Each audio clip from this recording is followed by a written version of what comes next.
I want to focus on the corruption surrounding Donald Trump's taco, Trump always chickens out, or Donald Trump's fifth grade trade war letters that he's now calling deals that are being sent to countries like Brazil, where he's like, I don't like you. I'm going to put on a 50% tariff unless you release Jair Bolsonaro, who tried to do a coup against you.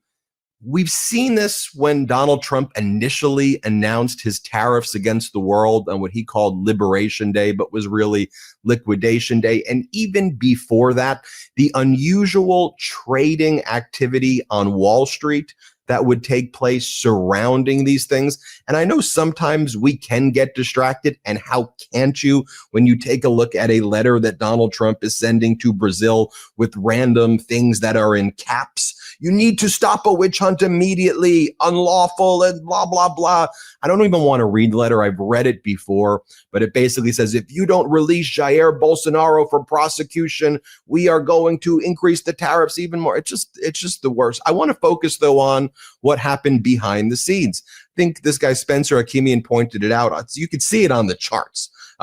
He said somebody front ran the Brazil tariff news. So somebody bought a huge amount of the US dollar and shorted Brazil's currency at 1:32 p.m. The 50% tariff announcement came at 4:19 p.m., at which point it looks like the big trader exited his trade instantly. And we're talking about a 2.5% currency trade, which are usually 10 to 20 times leverage. So really a 25% to 50% in less than 3 hours, a profit that's being made here. The same thing with the copper tariffs. We see unusual activity there. As Hakimian says, I have a good reason to believe somebody knew the copper tariffs were coming and traded the news ahead of time and made an ungodly amount of profit. Trump announced his new 50% copper tariff at 12:58 p.m. But as my charting shows, the price of copper began spiking at 12:56 p.m.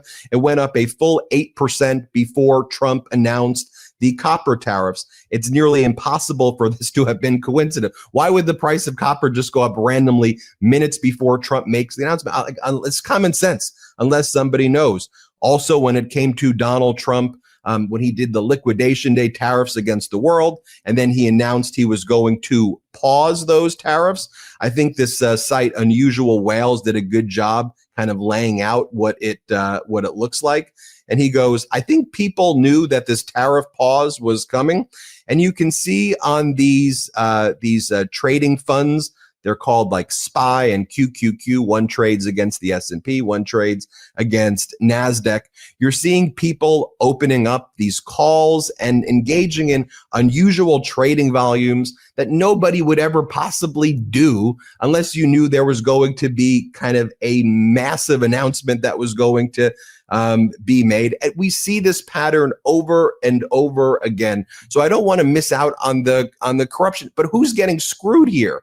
The people are getting screwed. The people everywhere from Virginia to Washington State, from Texas to North Dakota, wherever, Americans are getting screwed. I want to bring in Democratic Congresswoman Gia Paul from the state of Washington. It's great to have you here.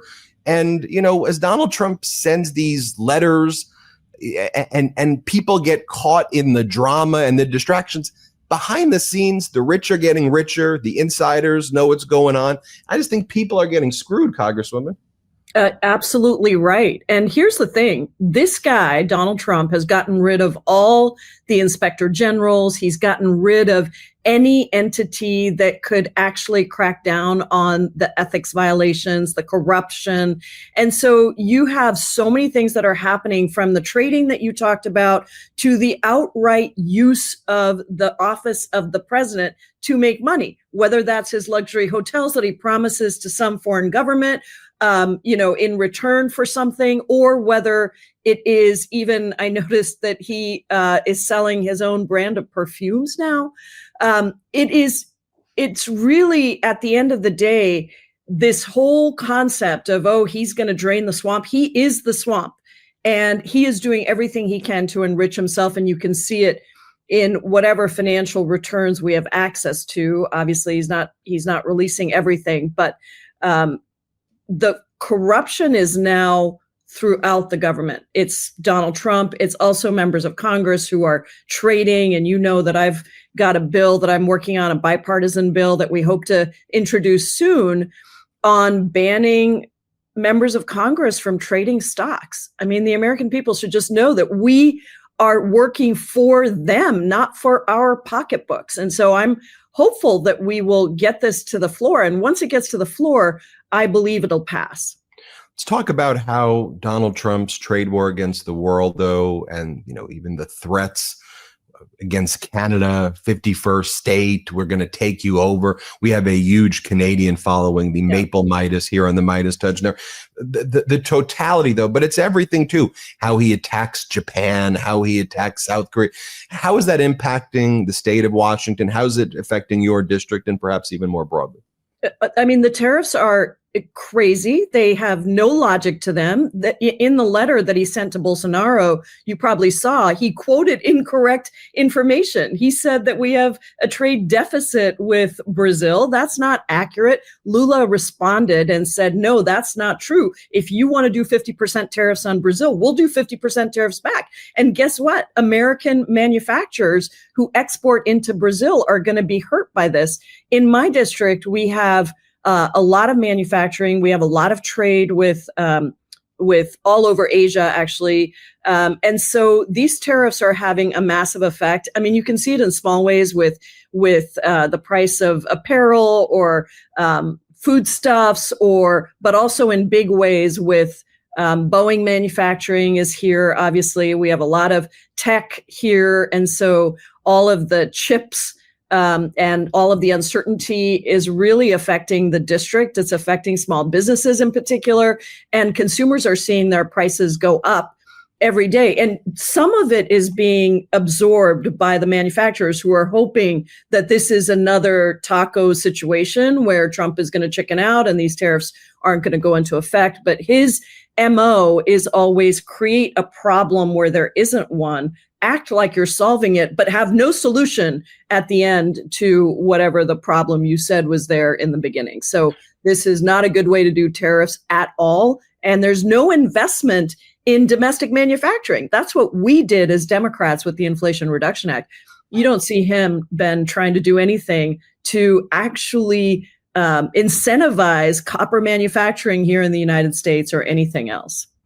I want to talk about immigration, large immigrant population in your district. I live in Los Angeles, where there are, you see the ICE raids that are here, vendors, Home Depots, parking lots. They put the ICE agents through MacArthur Park. It looked like an army was invading. So they did that Hollywood stunt, but it has real world implications. I mean, a lot of the immigrant community here isn't going to church. They're not working out. They're hiding. They're very afraid here. Meanwhile, ICE posts things like this, like their social media is like just trying to troll and terrorize migrants. My body is a machine that turns ICE funding into mass deportations. Fire up the deportation planes! ! They also post these videos of looks like an army going into like the swap meet.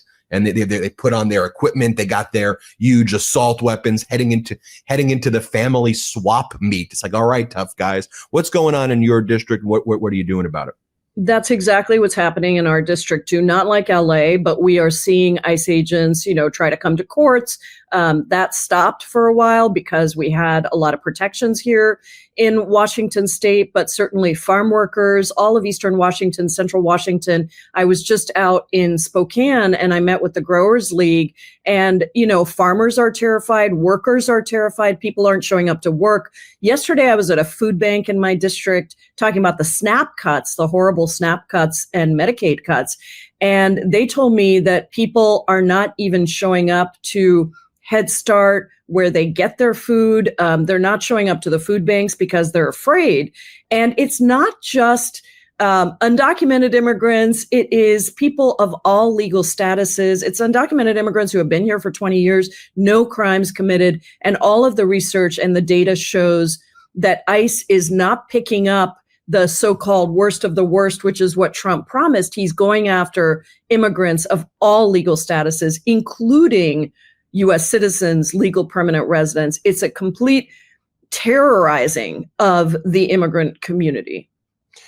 But there's a lot of serious things going on right now, but it just feels like we're living in a Ponzi scheme. It feels like he goes out there, he makes up numbers. I mean, he literally, he posted something that says 100% of all new jobs created come from Americans. And look what we've done, 100%. I'm like, where are you even getting these numbers, from? You've got Howard Lutnick and you've got Brooke Rollins, the Secretary of Agriculture, and you've got the Secretary of Labor out there just saying a whole bunch of things that you look at, you're like, those aren't the facts. But like, there seems to be this, I don't know if it's just at the cable news level or whatever, it's all right, but like, it's not all right. And the question is like, when's it all, in any Ponzi scheme, it has an end. And that's what I'm kind of worried about, because you see the ports, the ships aren't coming in the same way they used to be coming in.